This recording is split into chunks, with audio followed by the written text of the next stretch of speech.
Chapter का नाम डालिए अध्याय 4 घर की सजावट। इसमें सबसे पहले हेडिंग आप डालेंगे गृह सज्जा। कोष्टक में लिख लेना घर की सजावट का अर्थ। गृह सज्जा कोष्टक में लिखो घर की सजावट, ये कोष्टक के अंदर रखना है, का अर्थ। ठीक है। प्रत्येक वस्तु के सौंदर्य एवं आकर्षण पक्ष का संबंध कला से होता है। यह मनुष्य की विशिष्ट रुचि अथवा रुचियों की अभिव्यक्ति है। घर की सजावट का तात्पर्य इस बात से नहीं है कि घर में कीमती से कीमती वस्तुओं को इकट्ठा कर लिया जाए या कर दिया जाए। वास्तव में घर की सजावट तो एक रचनात्मक कला है जो एक साधारण घर की भी कायाकल्प कर देती है। ठीक, आपको बता दें घर की सजावट का इससे कोई लेना देना नहीं होता है कि आप जब पैसे वाले हैं और आप उसमें कीमती वस्तुएं ही रखेंगे तभी वो सजा सजा सा लगेगा। आप बिना कीमती वस्तुओं को रखकर भी घर को सजा सकते हैं। ठीक, क्योंकि उसका तात्पर्य ही, उसका संबंध ही कला से है। ठीक, घर को सजाने के कई तरीके हो सकते हैं, जरूरी नहीं कीमती वस्तुओं से ही घर सजाया जाए। ठीक है, चलिए अगली हेडिंग डालेंगे आप लोग गृह सज्जा की उपयोगिता तथा महत्व। इसमें आप 1 नंबर हेडिंग डालेंगे घर का आकर्षण। आपको मालूम है कि जब आप सजावट करेंगे तो उससे क्या होगा, घर सुंदर लगेगा। जब आप सजावट करेंगे तो क्या होगा, घर सुंदर लगेगा और आकर्षक भी होगा। ठीक है, दूसरी हेडिंग डालेंगे रुचि की उत्पत्ति। रुचि की उत्पत्ति, सुंदर घर परिवार के सदस्यों में घर के प्रति रुचि उत्पन्न करता है। आपको मालूम होना चाहिए कि अगर घर सजा है, आकर्षक है, तो घर के सदस्य होंगे उनको अपने घर से रुचि होगी। ठीक, और जब घर में बहुत सारी गंदगी होगी और वो सजा नहीं होगा सही से तो फिर घर में फिर मन नहीं लगता है। कुल मिलाकर घर सुंदर होगा तो घर के सदस्यों की भी रुचि लगेगी। और बता दें आपको, घर के सदस्यों की तो रुचि होती ही होती है, वो तो उसे पसंद करते ही करते हैं। बाहर के लोग भी जो आते हैं या बाहर के जो पड़ोस मोहल्ले में जो लोग होते हैं वो भी जब किसी के घर में ज़्यादा साफ सफाई देखते हैं तो उन्हें भी उस घर से रुचि हो जाती है। आपने देखा होगा बहुत सी महिलाएं या बहुत से लोग ऐसे होते हैं तो जैसे किसी के घर में अगर साफ़ सफाई नहीं है तो कई बार वो खाने पीने वाली चीज़ों से थोड़ा सा अलग रहते हैं, वो मना कर देते हैं। बहुत बार तो ऐसा हो जाता है, लोग बहाने करने लगते हैं कि वो आज मेरा व्रत है, आज मंगलवार है, आज हम चाय नहीं पियेंगे। अच्छा, वास्तविकता ये नहीं है, उसको चाय तो पीनी है, लेकिन अगर वही चाय साफ़ सुथरा है, घर में सुंदर है तो उसकी इच्छा हो जाएगी चाय पीने की। लेकिन अगर उसे लग रहा है कि यार इनके घर में सब गंदे ही लोग हैं, सब गंदा ही रहता है, तो वो चाय भी नहीं पियेंगे तुम्हारे यहाँ। ठीक है, अगली हेडिंग डालेंगे परिवार का विकास। घर में रुचि बढ़ने से परिवार का समग्र विकास होता है। आपको मालूम है घर के सदस्य जब घर में रुचि लेने लगते हैं तो तय है कि घर का विकास होगा, क्योंकि जिस चीज़ में तुम्हें रुचि ही नहीं उसका विकास कहाँ से हो जाएगा। जैसे तुम्हें पढ़ने में रुचि नहीं है तो पढ़ने में जब तक रुचि नहीं होगी तब तक तुम्हारा अपना खुद के दिमाग का विकास नहीं होगा। जब तुम्हें उसमें रुचि होगी, जिस काम में तुम्हें रुचि होगी उसी काम में तुम विकास कर पाओगे। ठीक, चलिए अगली हेडिंग डालेंगे आदर्श घर की पहचान। आप किसी घर में जाइए और कुछ मत देखिए, वो गरीब हो चाहे पैसे वाला हो, कुछ मत देखिए, सिर्फ ये देख लीजिए कि उसके घर में जो चीज़ें हैं वो व्यवस्थित हैं। वो गरीब हो या पैसे वाला हो उससे कोई फ़र्क नहीं पड़ता है। जो चीज़ें उसके घर में हैं वो व्यवस्थित हैं कि नहीं है, उसके किचन में सफाई है, उसके आंगन में सफाई है, या ऐसा तो नहीं कि उसने शाम को खाया हो बर्तन सुबह भी रखे हुए हों। कहीं ऐसा तो नहीं है कि सारा कूड़ा इकट्ठा करके घर में ही लगा दिया, कोने पे तो डाल देंगे 4-5 दिन बाद। ऐसा तो नहीं है कि उसके घर में गंदगी है। यदि ऐसा है तो वो कभी भी एक अच्छा घर नहीं हो सकता, आदर्श घर नहीं हो सकता। जिस घर में सुव्यवस्थित होगा, चीज़ें व्यवस्थित तरीके से रखी होंगी, वो कैसा घर कहलाएगा, आदर्श घर। अगली हेडिंग डालेंगे देश का निर्माण। अनुशासन ही जीवन है जिससे उत्तम समाज और देश का निर्माण होता है। आपको मालूम है देश का निर्माण केवल देश के लोगों की वजह से नहीं होता है कि लोग मिलकर देश का निर्माण करेंगे। देश का निर्माण आप से होता है। आप सही होंगे, अनुशासन में होंगे तो आपके परिवेश में, जो पड़ोस में जो भी लोग होंगे वो अनुशासित होंगे, और वो अनुशासित होंगे तो उनका एक ग्रुप बनेगा, वो अनुशासित होगा। और ग्रुप से मान लीजिए आप देहात से ज़िले में गए, ज़िले से आप प्रदेश में गए, प्रदेश से आप, सुधार तो ऐसे ही होगा ना। आप अपना सुधार करिए, कोई नहीं होता है, हम बदलेंगे जग बदलेगा। ठीक है, हम सुधरेंगे जग सुधरेगा। तो पहले खुद तो सुधर लो, तो पहले खुद सुधरो, तभी समाज का निर्माण होगा, तभी आपके देश का विकास होगा। चलिए अगली हेडिंग डालेंगे, आसान उपलब्धता। वस्तुएं उचित स्थान पर होने के कारण आवश्यकता पड़ने पर सरलता से मिल जाती हैं। देखो आप अगर साफ सफाई करेंगे तो सिंपल सी बात है, आप चीज़ों को व्यवस्थित रखेंगे। जैसे अब किचन में खाना बनाना है तो हल्दी, मिर्च, नमक, गरम मसाला, तेल, रिफाइंड, आटा, ये कहाँ रखोगे? किचन में, या अपने घर के किसी कमरे में रखोगे जाके, बेडरूम वगैरह में? किचन में। तो नमक की जरूरत पड़ेगी कहाँ है? तकिया के नीचे रखा है, तो नमक की ज़रूरत कहाँ है? किचन में। यानी कि ये तो सब तभी हो पाएगा ना जब आप साफ़ सफाई प्रॉपर तरीके से साफ़ सफाई करेंगे, चीज़ों को व्यवस्थित रूप से लगाएंगे। हेडिंग डालेंगे, गृह सज्जा के मुख्य सिद्धांत। इसमें पहली हेडिंग डालेंगे संतुलन। संतुलन का मतलब है, अर्थ लिखिए इसका, नहीं लिखिए नहीं, समझिए। हेडिंग डाल दो अर्थ। चलो संतुलन हेडिंग डाल दिया आपने, बस छोड़ दीजिए। कमरे में वजन या दृश्यात्मकता का समान वितरण। अब जैसे मान लो किसी कमरे में तुम्हें सजावट करनी है तो चीज़ें एक समान वाली चीज़ें रखेंगे, समानता के हिसाब से वितरण करेंगे पूरे कमरे में। मतलब आपके घर में जो कमरे होते हैं तो बेडरूम जैसे है, तो किचन वाले कमरे में किचन जैसी चीज़ें, बेडरूम वाले कमरे में बेडरूम जैसी चीज़ें, या स्टोर रूम है तो अब स्टोर रूम है, अब अपने फ्रिज को तुम स्टोर रूम में तो नहीं रखोगे कि रखोगे? फ्रिज को स्टोर रूम में तो नहीं रखोगे। स्टोर रूम में क्या होता है कि ज़्यादातर घर में जो टूटी फूटी चीज़ें बचती हैं वो होती हैं, बोल्ट नट वगैरह होते हैं, टूटे फूटे तार होते हैं, और घर में जो भी इलास्टिक प्लास्टिक जो भी टूट जाती है वो सब रख देते हैं स्टोर रूम में, और बोल्ट नट वगैरह जो भी खाली बचते हैं वो रख देते हैं, और घरेलू जो भी चीज़ें होती हैं, डिब्बे वगैरह टूट गए, बोतलें खाली हो गई, ये सब चीज़ें यही तो रखते हैं स्टोर में। या स्टोर में सोना चांदी रखोगे जाके? हैं? क्यों स्टोर में सोना चांदी नहीं रखना है? अब ये मत कहने लग जाना कि नहीं सर स्टोर में सुरक्षा सर बहुत रहती है कि चोर स्टोर में घुसता नहीं सर, कि चोर स्टोर है इसमें क्यों घुसे, वो अलग बात होगी। लेकिन जो चीज़ जहाँ के लिए वो चीज़ वहीं रखोगे, वितरण समान तरीके से करोगे कि नहीं करोगे? करोगे। अब इसमें सममित, दोनों तरफ एक जैसी चीज़ें रखना, दोनों तरफ एक जैसी चीज़ें रखना। एक असममित भी होता है, अलग अलग आकार की चीज़ों से संतुलन बनाना, अलग अलग चीज़ें रखकर भी आप संतुलन। चलिए अगली हेडिंग डालेंगे, अनुपात और माप। देखो अगर मान लीजिए आपका कमरा बहुत छोटा है आकार में, क्लियर, कमरा आकार में छोटा, चीज़ें आपने उसमें बड़ी बड़ी रख दी हैं तो घुटन लगेगी कमरे में। जैसे छोटा कमरा है और छोटे से कमरे में अलमारी रख ली, उसी में बेड सजा लिया, उसी में ड्रेसिंग टेबल सब सजा ली, उसी में बच्चों के जो और भी चीज़ें, खिलौने हैं, कपड़े हैं, सब उसी में सजा लिए, लेकिन सब बड़ी बड़ी चीज़ें रख ली, अब सोफ़ा भी उसी में रख लिया, और कमरा छोटा है तो घुटन सी होगी। और अगर बड़े कमरे में छोटी चीज़ रखोगे तो भी अच्छा नहीं लगेगा। जैसे ये कमरा है, अब ये कमरे में अगर उस वाले पूरे कमरे में तुम एक छोटा सा स्टूल रख दो उधर कोने पर, और कोई अतिथि आएगा तो जब खाली स्टूल पड़ा देखेगा कोने पर तो उसको थोड़ा अजीब लगेगा, इतने बड़े कमरे में एक स्टूल। या बड़े से हॉल में 4 कुर्सी भी रख दो, तो हॉल में जब कोई उन कुर्सियों पे बैठता है थोड़ा अजीब लगता है, यार लगता है यार इतने बड़े कमरे में 4 कुर्सी। यानी कि अनुपात के हिसाब से चीज़ें रखेंगे, कमरा, फर्नीचर और सजावट की वस्तुओं के बीच आपसी आकार का तालमेल बिठाएंगे कि कौन से कमरे में हमें क्या रखना चाहिए। अगली हेडिंग डालेंगे, लय और ताल। घर की सजावट में एक रूपता और निरंतरता बनाए रखना। इसका क्या तरीका हो सकता है?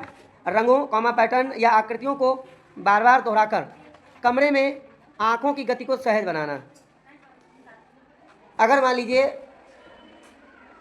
कमरा कोई आकृति है, कमरे में आपने आकृतियों को बना रखा है, तो आप उस पैटर्न को बार बार क्या करेंगे? दोहराएंगे।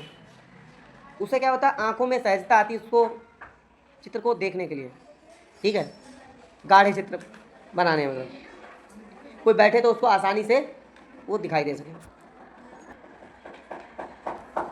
हेडिंग डालिए, केंद्र बिंदु। कमरे का वह मुख्य आकर्षण जो प्रवेश करते ही सबसे पहले ध्यान खींचे। जैसे आपको बता दें, आपने देखा होगा, मान लीजिए यहाँ पर बात ये नहीं हो रही कि सर अब सबके यहाँ तो ऐसा नहीं हो सकता है, लेकिन जो चीज़ें होती हैं वो तो होती हैं ना, नियम तो बताने ही पड़ेंगे। अब आप किसी के घर में घुसे तो बहुत से लोग गैलरी बनवाते हैं और गैलरी में बहुत बड़ा पेंटिंग रख देते हैं।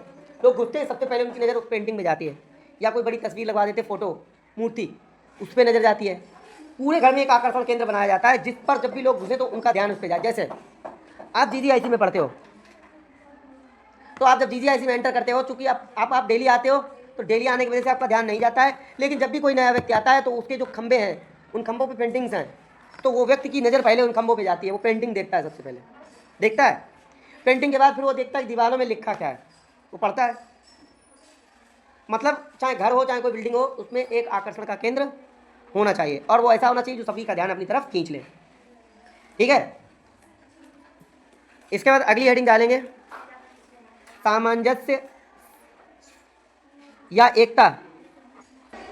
सभी सजावटी तत्वों का एक दूसरे के साथ मिलकर एक पूर्ण और सुंदर रूप देना। अब आप सुंदर रूप कैसे देंगे?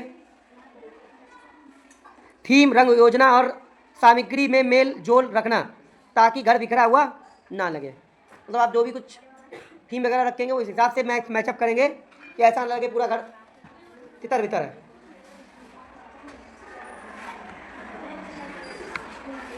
हेडिंग डालेंगे, गृह सज्जा के व्यावहारिक नियम। कैसे, अगर आप घर में अपने कलर करवाते हैं तो कलर किस प्रकार का रंग अपने घर में करवाएंगे या करेंगे। 60% मुख्य जो रंग होते हैं वो, 30% माध्यमिक रंग करेंगे और 10% एक्सेंट रंग का नियम अपनाएंगे। सुनिए, घर में मुख्य रंग जो भी होते हैं उनका उपयोग जरूर करेंगे, ठीक, उसकी सीमा सबसे ज़्यादा रहनी चाहिए। उसके बाद माध्यमिक रंग 30%, ठीक, और सबसे लास्ट में एक्सेंट कलर आपको रखने हैं। कुल मिलाकर रंग भी बहुत बड़ा प्रभाव डालता है घर की सुंदरता पर। ठीक है, अब सुगम रास्ता, फर्नीचर इस तरह रखें कि कमरे में आने जाने के लिए खुला रास्ता मिले। उचित प्रकाश, सामान्य रोशनी के साथ काम और सजावट के लिए अलग लाइट का उपयोग करें। ठीक, जैसे आपके कमरे में 2 तरीके की लाइटें होनी चाहिए। एक लाइट वो होनी चाहिए जो आपको सामान्य रोशनी केवल आने जाने के लिए हो, और एक लाइट वो जैसे आपको अंधेरा है, कपड़े वगैरह सिलने हैं, तो एक स्पेशल लाइट भी होनी चाहिए तेज वाली, ताकि सुई सही से चल सके। या आपको कोई महीन काम करने हैं, पढ़ना है, तो पढ़ा भी कम लाइट में कभी पढ़ा नहीं जाता है। कम लाइट में पढ़ने से आंखों की रोशनी कम हो जाती है। ठीक, फिर है सही ऊंचाई। पेंटिंग और तस्वीरें हमेशा आंखों के स्तर यानी उचित ऊंचाई पर लगाएं। अब मान लीजिए आपने घर में जो तस्वीरें हैं वो सब नीचे ज़मीन में रख दी है, कोई व्यक्ति घुसेगा तो या तो नीचे देखे तस्वीरों को, और या इतना ऊंचा लगा दिया कि या तो अपना सिर करके ऊपर देखे ऐसा करके, तो ये भी अच्छा नहीं है। तो ऐसी इस हिसाब से तस्वीरें लगाएं कि लोगों की नज़र आराम से पड़ सके। प्राकृतिक रोशनी, भारी पर्दों से बचें ताकि घर में ताज़ी हवा और धूप आती रहे। पर्दे भी हल्के बढ़िया लगाएं, ऐसे पर्दे ना लगाएं कि पूरा घर ढक दें, पूरे घर में गर्मी गर्मी हो जाए, प्राकृतिक ताज़ी हवा भी ना आ पाए, ऐसी पर्दे ना लगाएं। हरियाली, ताजगी, हरियाली, ताजगी और सकारात्मकता के लिए घर के अंदर छोटे पौधे रखें। पॉजिटिव थिंकिंग, पॉजिटिव थिंकिंग के लिए घर में छोटे पौधे नहीं, जैसे आप लोग गमलों में बहुत सारे फूलों के पौधे लगा देते हो, तो गुलाब लगा देते हो, मनी प्लांट लगा देते हो, इन पौधों से घर में थोड़ी पॉजिटिविटी रहती है। पौधों का होना भी घर में ज़रूरी है। ठीक है, अब है गृह सज्जा के मुख्य साधन। हेडिंग डालेंगे, इसमें हेडिंग डालेंगे, गृह सज्जा के मुख्य साधन में फर्नीचर के प्रकार। मुख्य साधन फर्नीचर के प्रकार। फर्नीचर घर में कितने तरीके के हो सकते हैं, कितने तरीके का फर्नीचर ला सकते हो। सबसे पहले लकड़ी से निर्मित फर्नीचर। हेडिंग डालेंगे, लकड़ी से निर्मित फर्नीचर। यह सबसे मजबूत, टिकाऊ और पारंपरिक साधन है जो घर को सुसंस्कृत और आकर्षक लुक देता है। आपको मालूम है कि लकड़ी के जो फर्नीचर होते हैं वो सबसे ज़्यादा आकर्षक होते हैं। आजकल तो ट्रेंडिंग में चल रहा है, आजकल तो ट्रेंडिंग में आप ज़्यादातर अच्छे मकान जो भी देखेंगे उसमें तुम्हें लकड़ी का फर्नीचर बहुत ज़्यादा मिलेगा। गेट तुम्हें लकड़ी के ज़्यादा मिलेंगे, गेट तो लकड़ी लगती ज़्यादा आकर्षक है। अब तो लकड़ी भी अच्छी आने लग गई है, थोड़ी एडवांस हो गया पहले से। अब तो ख़राब लकड़ी को भी अच्छा बना देते हैं, उसमें ऐसा केमिकल लगा देते हैं कि उस केमिकल की वजह से कीड़े मकोड़े उसमें होते ही नहीं, घुन भी नहीं लगता है। ऐसा भी लकड़ी आने लग गया है। पहले शीशम वगैरह का ज़्यादा प्रचलन था, अब क्या है, अब शीशम की जगह दूसरी किसी चीज़ ने ले ली है। कई प्रकार की लकड़ियाँ आती हैं जो गेट देखने में हल्के बहुत होते हैं, बहुत बढ़िया मजबूत, बहुत दिनों तक चलते हैं, टिकाऊ। दूसरी एडिंग डालेंगे, बेंत से निर्मित फर्नीचर। बेंत, बेंत की लकड़ी जानते हो? बेंत सुना है, गांव भाषा में इसको नरकुल बोलते हो। नरकुल सुना है? नरकुल बांसुरी जिसकी बनती है, बांसुरी, बांसुरी बनती है लकड़ी, देखी बांसुरी वाली? तो बांसुरी तुमने देखा होगा, लोगों के पास, जो बूढ़े लोग होते हैं उनके पास बेंत होता है। बेंत तो बेंत की लकड़ी होती है। ये चाइना में इसका बहुत बड़ी वो है, इंफ्रास्ट्रक्चर बहुत बड़ा है चाइना में। बेंत की लकड़ी में थोड़ा भाप देकर उस लकड़ी को मोड़ा जा सकता है, लकड़ी को मोड़ सकते हो आप, टूटेगी नहीं। बेंत तुमने देखा है, तो बेंत जो बन के आता है, तो बेंत वो मुड़ी होती है लकड़ी, कील भी लेटू की होती है, वो मुड़ी होती है, बेंत गोल होता है। कि वो एक ऐसी लकड़ी है जो थोड़ी नरम होती है, तो बांस के जैसे वो गोल ऐसे घूम जाती है। घूम बांस भी जाता है, घूम जो है वो बांस भी जाता है। ठीक है। अब बेंत के बाद है प्लास्टिक का फर्नीचर। अब तो मालूम प्लास्टिक के फर्नीचर में कुर्सी वगैरह आती हैं। यह हल्का वजन वाला तथा सस्ता और आसानी से साफ होने वाला साधन है, जिसे एक जगह से दूसरी जगह ले जाना आसान होता है। इसके बाद है सनमाइका फर्नीचर। लकड़ी या प्लाईवुड पर सनमाइका की परत चढ़ाकर बनाया जाता है, जो देखने में सुंदर, चमकदार और नमी से सुरक्षित रहता है। सनमाइका जो है वो देखने में सुंदर लगता है, आपने देखा होगा। इस पर देखो, ये टेबल है, इस पर सनमाइका लगा है कि नहीं लगा? प्लास्टिक के फर्नीचर में आपने कुर्सी वगैरह, सबसे ज़्यादा कुर्सी है, टेबल है, ये चीज़ें ज़्यादा चलती है। प्लास्टिक साफ़ करने में आसानी, हल्का रखने में कोई दिक्कत नहीं है। इसके बाद है रेक्सीन युक्त फर्नीचर।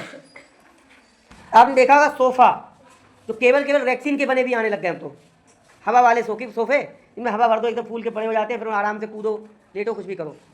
गद्देदार सोफ़े और कुर्सियों पर रेक्सीन का आवरण चढ़ाया जाता है, जो चमड़े जैसा लुक देता है और साफ़ करने में बेहद आसान होता है। ठीक है। आप सभी लोग हेडिंग डालेंगे पर्दे।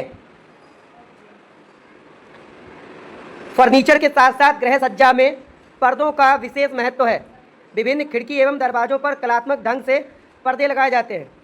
पर्दे न केवल गृह सज्जा के आवश्यक साधन हैं, वरन ये घर में रहने वालों के लिए भी उपयोगी होते हैं।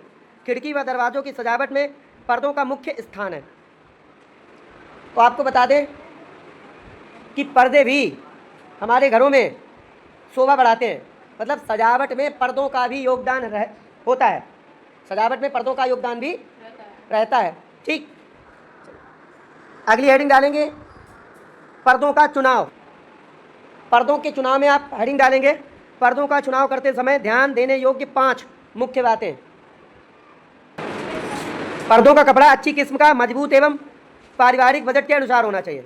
देखिए, जब आप पर्दा खरीदेंगे तो सबसे पहले उसके कपड़े को देखेंगे कि उसका जो कपड़ा है, खासकर अगर वो गेट के बाहर का पर्दा है, बिल्कुल बाहर का, तो आप ये देख कर लीजिए कि पर्दे में मिट्टी ज़्यादा चिपकती तो नहीं है। क्योंकि जो अंदर के पर्दे होते हैं वो आप कॉटन के भी ले सकते हो, लेकिन बाहर के पर्दे चिकने कपड़े के, जो हल्के पर्दे होते हैं, ताकि अगर बारिश हो तो बारिश का पानी भी अगर उन पर गिर जाए तो उनमें वजन होकर वो गिरे ना। ठीक। या जल्दी हवा लगे तो जल्दी सूख जाए। ठीक। तो कपड़े को सबसे पहले देखिए। अच्छा, जब आप पर्दे खरीदेंगे तो एक चीज़ का ध्यान और रखेंगे। क्या ध्यान रखेंगे? कि पारिवारिक बजट कैसा है। अब मान लीजिए आपको बहुत अच्छा पर्दा आपने देखा है, अब वो एक पर्दा मान लीजिए 1000 का है एक पर्दा, और आप 200 रुपये से ही काम चलाना चाह रहे हो, तो आप अपने बजट के अनुसार पर्दा खरीदेंगे। जैसे मान लो आपका 200 रुपये का बजट है तो आप 200 रुपये वाला पर्दा खरीदिए। आपका 500 रुपये का बजट है तो 500 का खरीदिए, और 1000 का है तो 1000 का खरीदिए। ठीक। दूसरा, इसमें देखिए कमरे के उपयोग, जैसे शयन कक्ष या लिविंग रूम। शयन कक्ष होता है जो गेस्ट रूम जिसको बोलते हैं, जहाँ पर तुम्हारे कोई रिश्तेदार या कोई भी आते हैं उनको बिठाते हो। लिविंग रूम जिसमें तुम रहते हो के अनुसार उपयुक्त और अनुकूल कपड़े का चयन करना चाहिए। ठीक है। शयन कक्ष के अनुसार और लिविंग रूम के अनुसार जो कपड़ा वहाँ के लिए अनुकूल हो। ठीक। अब जैसे मान लीजिए गर्मियों का टाइम है तो कोशिश करिए कि शयन कक्ष और लिविंग रूम में पर्दा होना चाहिए, वो कॉटन का होना चाहिए। अब तुम ये सोच रहे होगे, आप लोग ये सोच रहे होगे कि गर्मी तो हमको लगेगी, पर्दा चाहे मोटे कपड़े का हो चाहे महीन कपड़े का, उससे क्या फ़र्क पड़ता है। ऐसा होता है गर्मियों में, जैसे कोई कमरा है तो उसमें जितनी ज़्यादा चीज़ें भरी होंगी उतनी गर्मी ज़्यादा लगेगी। आपने देखा होगा गर्मियों के समय अगर आप अपने बिस्तर पर रजाई रख लो, भले ही ओढ़ो मत, फिर भी देख कर गर्मी लगती है, देख कर गर्मी लगती है कि ये रजाई रखी इतनी गर्मी में। अभी मैं तुमसे कह दूं कि आज जाओ कंबल ओढ़ लेना, तो अभी जो गर्मी पड़ रही है उसके हिसाब से आप कंबल नहीं ओढ़ोगे। बस पर्दे में भी वही बात है कि पर्दा, अब गर्मियों का टाइम है तो कॉटन का पर्दा तुम्हारी, जब तुम देखोगे उसे तो तुम्हें लगेगा हाँ चलो पर्दा हल्का है, तो तुम्हें भी थोड़ा हल्का हल्का महसूस होगा। अब पता चला तुम भारी पर्दा आपने टांग दिया, ठीक है, आपने भारी पर्दा टांग दिया है, उसको देखकर थोड़ा सा अजीब सा लगेगा तुम्हें। पर्दे कमरे की दीवारों, फर्नीचर और समय नहीं है, फिर से देखो, पर्दे कमरे की दीवारों, फर्नीचर और समग्र आंतरिक सज्जा के रंग रूप से मेल खाते हुए होने चाहिए। मतलब तुम्हारे घर में जिस हिसाब से दीवारों पे कलर है और जिस हिसाब से पूरे कमरे की तुमने सजावट कर रखी है, उसी हिसाब से उसी कलर के पर्दे होने चाहिए। अब पता चला दीवारों का रंग कुछ अलग टाइप से है और पर्दा कुछ अलग टाइप से है, तो फिर वो अजीब सा लगेगा, तो पर्दे मेल खाने चाहिए।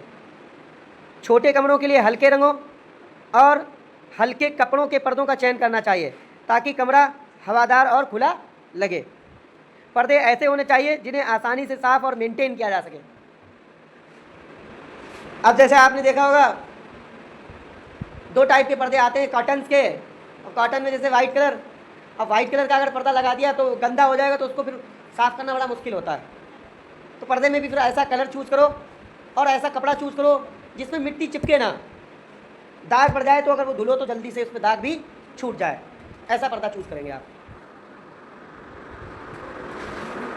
अगली हेडिंग डालेंगे कमरे के पर्दों की उपयोगिता, मतलब पर्दों से काम क्या है, पर्दा क्यों लगाएं। सबसे पहले गोपनीयता बनाए रखना। पर्दे क्या करते हैं, गोपनीयता बनाए रखते हैं। बहुत से पर्दे ऐसे आते हैं जिनमें कमरे के अंदर आप हो, कोई कमरे के बाहर खड़ा है तो कमरे के बाहर वाला व्यक्ति तुम्हें दिखता है और तुम उसको देख सकते हो, वो तुम्हें नहीं देख सकता हो। और वैसे भी पर्दे जो हैं वो गोपनीयता बनाने के लिए होने चाहिए या होते हैं। धूप और प्रकाश पर नियंत्रण करने के लिए पर्दे होंगे। भाई जब आप पर्दे डाल देते हो कमरे में तो रूम में थोड़ा सा अंधेरा लगता है। कई बार गर्मियों में आप जब रूम में थोड़ा अंधेरा कर लेते हो तो आपको थोड़ा नींद आ जाती है, खुला सा लगता है, थोड़ी लाइट आ रही होती, फिर नींद नहीं आती, प्रकाश आ रहा था, फिर नींद आने में दिक्कत हो जाती है। तापमान और ऊर्जा नियंत्रण, बाहर का टेम्परेचर अंदर पर्दे नहीं आने देते हैं, काफ़ी हद तक उसकी रुकावट करते हैं। आंतरिक सज्जा और सौंदर्य बढ़ाना, पर्दे जब किसी कमरे में पड़े होते हैं तो कमरे के अंदर एक सजावट जैसी लगती है। बिना पर्दे का कमरा और पर्दे वाले कमरा आप देखना, उसमें अंतर मिलेगा आपको। शोर शराबे को कम करते हैं पर्दे आप डाल देते हो तो कोई बाहर चिल्लाता है तो पर्दे की वजह से थोड़ा शोर शराबा कम सुनाई पड़ता है। अगली हेडिंग डालेंगे सभी लोग, दरी एवं कालीन। गृह सज्जा और फर्श की सुंदरता बढ़ाने के लिए दरी एवं कालीन का विशेष स्थान है। इनका मुख्य परिचय और विवरण निम्नलिखित है। दरी और कालीन होती है, अगर मान लो किसी कमरे में बेड पड़ा हुआ है और नीचे दरी और कालीन बिछी हुई है तो फर्श और सुंदर लगने लगती, कमरा और सुंदर लगने लगता है। नीचे कालीन बिछी होती है, अच्छी सी डिज़ाइन उससे बनी होती है तो बैठने में बड़ा अच्छा लगता है। फिर आपको ऊपर बैठने में अच्छा नहीं लगता है, दरी पे बैठने में बड़ा अच्छा लगता है। क्योंकि आपने देखा हुआ ज़मीन में जब कहीं कोई फट्टा भी जैसे नॉर्मल अगर बिछा है तो भी अच्छा लगता है, दरी कालीन की तो बात ही अलग है। ठीक, तो क्या कैसे लगता है या इनका मुख्य परिचय या विवरण जो भी है वो आपको हम बता रहे हैं। क्या है, कमरे की शोभा एवं आकर्षण बढ़ाना। जब आप दरी और कालीन बिछा देते हो तो कमरे की शोभा बढ़ जाती है और कमरा आकर्षक लगने लगता है। फर्श को साफ और सुरक्षित रखना, आप दरी कालीन बिछाते हो तो फर्श सुरक्षित भी रहती है और साफ भी रहती है। जो भी कूड़ा कचरा है वो सब उसके ऊपर होगा, आप उसको उठा के झाड़ दीजिए बाहर। ठीक, कई बार ऐसा होता है कि फर्श थोड़ी हल्की टूटी है या फर्श में थोड़ी से दाग पड़ गए हैं तो आप दरी कालीन बिछा के उन दागों को छिपा भी सकते हैं। पैरों को ठंडक और आराम देना, देखो फर्श थोड़ी गर्म रहती है लेकिन आप कालीन या कोई चीज़ बिछा देते हो तो फर्श में थोड़ा सा ठंडक आ जाता है। आवाज़ और गूंज कम करना, आप कभी भी देखना कमरा खाली हो तो खाली कमरे में आप बैठे और जिस कमरे में पर्दे पड़े हों, दरी बिछी हो, कालीन पड़ी हो, एक दो चीज़ें रखी हो, वहाँ शोर शराबा कम होगा, गूंज कम होगी। जैसे ये कमरा है, इस कमरे में आप लोग बैठे हो और यहाँ पर टेबलें पड़ी हैं, चेयर्स पड़ी हैं, तो हम बोल रहे हैं तो मेरी आवाज़ कम गूंज रही है। और यही जब इस कमरे में अभी हम पिछली बार पढ़ाने आए थे तो टेबल बहुत कम थी, तो जब कमरे में पढ़ाते तो बहुत अजीब लगता था, मेरी आवाज़ मुझे को सुनाई देती थी, मुझे लगता है मैं खुद को ही पढ़ा रहा हूँ। ठीक है। फर्श पर बैठने के लिए आरामदायक सतह प्रदान करना। अभी अभी मैंने बताया भी था कि जब आप फर्श पे बैठते हो और उस पर दरी या कालीन बिछी है तो आपको बड़ा आराम फील, मतलब एक अच्छी फीलिंग आती है। ठीक है। आपने देखा होगा, आप कहीं बर्थडे में जाते हो, किसी बर्थडे पार्टी में किसी के घर में, और वहाँ पर दरी वगैरह बिछी होती है तो बैठने में थोड़ा अच्छा लगता है। वहाँ पर आपको कुर्सी इतनी अच्छी नहीं लगती जितनी दरी अच्छी लगती है। आप कथा में जाते हो कहीं पर तो कथा में बिछा होता है बढ़िया, तो बैठने में बहुत अच्छा लगता है। तो दरी कालीन का बहुत बड़ा महत्व है। अब हेडिंग डालेंगे गृह सज्जा के अन्य साधन।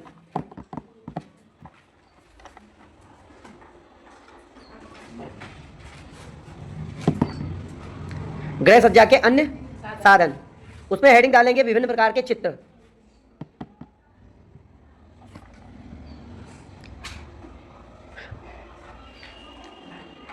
घर की दीवारों को सजाने और जीवंत बनाने के लिए विभिन्न प्रकार के चित्रों जैसे प्राकृतिक दृश्य, ऐतिहासिक पेंटिंग, आधुनिक कला या पारिवारिक तस्वीरों या तस्वीरें का उपयोग किया जाता है। ये कमरे के खालीपन को दूर करते हैं और घर की सुंदरता व उसकी थीम को निखारते हैं। आपको मालूम भी है, आप ऐसा करते भी होंगे घरों में, आप दीवारों पर खाली चित्र लगा लेते हो, सीनरी वगैरह के चित्र लगा देते हो, तो थोड़ा दीवारों की तरफ जब कोई आता है और वो दीवारों की तरफ देखता है, तो जब वो सीनरी देखता है कोई या कोई तुम्हारे घर का चित्र देखता है तो उसको एक अच्छा फील आता है। जीवंत चित्र, जैसे कोई सीनरी लगा दी, प्राकृतिक पहाड़ों का दृश्य है, बड़ी सी सीनरी लगी है, तो जब भी उस पर नज़र पड़ती है तो ऐसा लगता है, मन में तुरंत फीलिंग आती है कि हाँ पहाड़ होंगे, यहाँ से ये झरना निकल रहा होगा और वहाँ पे कोई बाघ या चीता बैठा होता है या कोई अन्य जीव जंतु होता है, हिरन होता है या कुछ भी। जब आप उसे देखते हो तो आपको फीलिंग आती है। क्या फीलिंग आती है? काश हम भी पहाड़ों पे होते और वहाँ झरना सामने से निकल रहा होता तो हम भी फ़ोटो खिंचवा लेते, हम भी देखते कितनी हरियाली है। होता है कि नहीं होता है? आप कई बार चित्रों को देखते हैं तो यही मन में फीलिंग आती है कि नहीं आती है? आती है। आप जैसा चित्र देखते हैं आपके मन में वैसी फीलिंग आती है। ठीक। आप ट्रेन को देख लेते हैं चित्रों में तो आपको ट्रेन की याद आने लगती है कि हाँ ट्रेन पहाड़ों के अंदर से जा रही है, हम भी बैठे होते हैं जो ट्रेन से निकल रहे होते हैं। आप पहाड़ों के ऊपर खड़े होते हैं, झरना एकदम नीचे बह रहा होता है तो आपको भी लगता है यार इतनी ऊंचाई पे हम खड़े होते हैं, और कई बार तो ऐसा लगता है कि ऊंचाई पे खड़े होते हैं कहीं गिर ना जाएं। कई बार ऐसा लगता है। हम जैसा देखते हैं हम वैसा सोचते भी हैं। अगली हेडिंग डालेंगे पुष्प सज्जा, फूलों की सजावट। ताजे या कृत्रिम फूलों की मदद से घर के विभिन्न कोनों, डाइनिंग टेबल या मुख्य द्वार को सजाना पुष्प सज्जा कहलाता है। यह घर में ताजगी, प्राकृतिक सुगंध और सकारात्मक ऊर्जा का संचार करती है तथा मेहमानों का स्वागत करने के लिए एक बेहतरीन साधन। फिलहाल में हर कोई तो ये नहीं कर सकता है या हर कोई ऐसा नहीं करता है, लेकिन जिसके पास जैसी व्यवस्था होती है वो वैसा करता है। बहुत से लोग हैं जो मार्केट में, जैसे शहरों में लोग, बड़े शहर हैं वहाँ लोग जाते हैं मार्केट में, वहाँ से वो आपने देखे होंगे जो फूल बिकते हैं, तो कुछ फूल ऐसे भी होते हैं जिनको आप अगर पानी में डाल दें तो वो खिल जाते हैं और लगभग 4-5 दिनों तक, 3 दिनों तक, 5 दिनों तक, 10-10 दिनों तक ऐसे भी फूल आते हैं जो 10-10 दिनों तक खिले रहते हैं। तो जो बड़े शहर हैं उसमें चूँकि फूल बिकते भी हमारे यहाँ, मतलब छोटे गांव में देहात हैं तो यहाँ हम लोगों को वैसे भी प्राकृतिक सुंदरता होती है सामने। शहरों में प्राकृतिक सुंदरता चूँकि कम देखने को मिलती है, गांव में प्राकृतिक सुंदरता होती है पहले से, पेड़ ज़्यादा होते हैं। ठीक है। तो वहाँ पर लोग जैसे मान लीजिए बाज़ार गए, वहाँ से पुष्प वगैरह ले आए, घर में बैठक में या डाइनिंग टेबल है वहाँ पे पुष्प फूल रख दिए पानी में, वो खिले हैं तो वो सजा हुआ सा लगता है। ऑफिस में भी आपने देखा होगा, ऑफिस में भी लोग टेबल पे फूल वगैरह लगाते हैं। ठीक है। अब आप शहरों में जाइए, फूल बाज़ार होती है, वहाँ पर हर तरह का, हर किस्म का फूल मिलता है। ठीक है। अगली हेडिंग डालेंगे गृह सज्जा की विभिन्न शैलियाँ। गृह सज्जा की विभिन्न शैलियाँ, उसमें हेडिंग डालेंगे भारतीय शैली। भारतीय शैली की विशेषता क्या है समझिए। सांस्कृतिक समृद्धि पारंपरिक कलाकृतियाँ और भारी नक्काशीदार लकड़ी का फर्नीचर। देखिए भारतीय शैली में क्या है कि जो फर्नीचर होता है उस पर नक्काशी करके डिज़ाइन बनाया जाता है। तो कैसा डिज़ाइन होगा जिससे भारत की संस्कृति झलकती हो। ठीक, रंग कैसे दिए जाएंगे उसमें, जीवंत और गर्म रंग, जैसे लाल, पीला, गहरा हरा और भूरा, ऐसे कलर दिए जाएंगे जो ऐसा लगे कि हाँ बिल्कुल जीवंत पता चले। सामग्री क्या लेंगे, ठोस लकड़ी लेंगे, पीतल, हस्त शिल्प और पारंपरिक टेक्सटाइल। ठीक है, हेडिंग डालेंगे विदेशी शैली।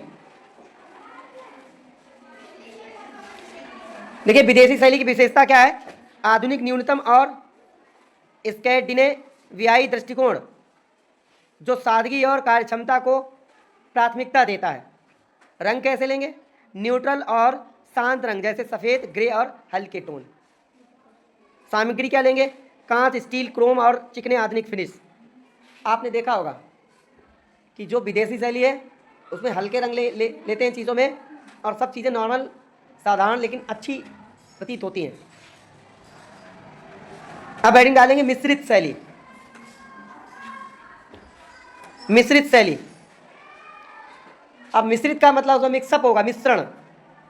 विशेषता क्या रहेगी, भारतीय और विदेशी दोनों मिक्स, आधा भारतीय आधा विदेशी शैलियों का सुंदर संतुलित मेल कर दिया जाएगा, आधा देसी आधा विदेशी। रंग कौन से, जो दोनों में काम करें, बोल्ड। बोल्ड मतलब थोड़ा सा चटक वाला हार्ड वाला कलर मिला लिया और थोड़ा सा हल्का वाला मिला लिया, और दोनों के मिश्रण से बीच का कलर आया, उसको बोल्ड कलर कहेंगे। कौन सा, बोल्ड कलर। बोल्ड रंगों और न्यूट्रल बेस का आकर्षक संयोजन। सामग्री क्या लेंगे, प्राचीन विंटेज वस्तुओं और आधुनिक फर्नीचर का अनूठा मिश्रण। अगली हेडिंग डालेंगे विभिन्न कक्षों की सजावट। हेडिंग डाल दी, इसमें सबसे पहले सजाएंगे अतिथि कक्ष या बैठक की सजावट। देखिए हेडिंग डालिए, अतिथि कक्ष या बैठक की सजावट, मतलब जहाँ पर रिश्तेदार या किसी अतिथि को आपको बैठाना है, वहाँ की सजावट कैसे करेंगे। तो भारतीय शैली के अनुसार कैसे करेंगे और विदेशी शैली के अनुसार कैसे करेंगे। तो पहले डालेंगे देसी शैली। देसी शैली मतलब भारतीय शैली, पारंपरिक नक्काशीदार लकड़ी का सोफा या दीवान सेट, ये रहेगा कमरे में। हस्तशिल्प वस्तुएं, पीतल के शोपीस और ब्लैक प्रिंट कुशन, मिट्टी के गमलों में लगे पौधे और पारंपरिक दीवार सजावट, ये भारतीय शैली के अनुसार रहेगा। ठीक है, अब हेडिंग डालेंगे विदेशी शैली, वर्तमान में जो आधुनिक शैली है वो।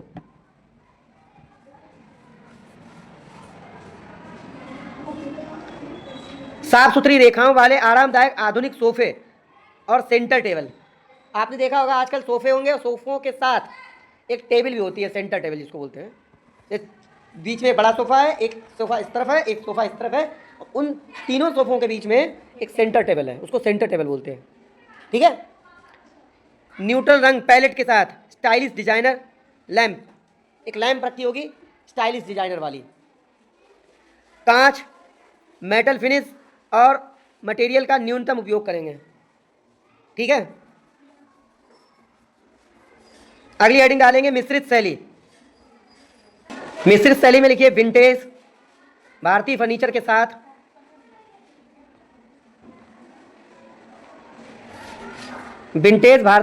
साथ आधुनिक कुशन और फिनिशिंग।